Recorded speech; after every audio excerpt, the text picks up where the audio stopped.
మన వీడియోలో చెప్పిన విధంగా నేనైతే అతని దగ్గరికి పోలేకపోయాను. అయినా కానీ నా వంతు సహాయంగా ఈరోజు 10,000 రూపాయలను ఆయన ఫోన్పే ద్వారా అందించడం జరిగింది.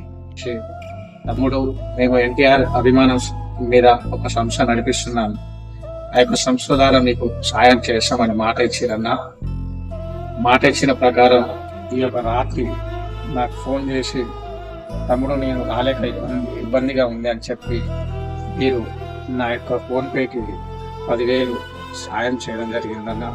సాయం చేసినందుకు మీకు, మీ అభిమాన సంఘానికి, ఎన్టీఆర్ అభిమాన సంఘానికి నేను ప్రత్యేకత కృతజ్ఞతలు తెలుపుతున్నానన్నా. దయచేసి మిత్రులారా, ఈ వీడియో చూస్తున్న అందరికీ నా యొక్క విన్నపం, మనం నిత్యం ఎన్నో పనికిరాని ఛానల్ సబ్స్క్రైబ్ చేసుకుంటాం.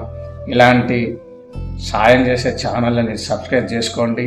నాలాంటి వికలాంగులని నడవడానికి దోహదపడే మీరు ముందు నుండి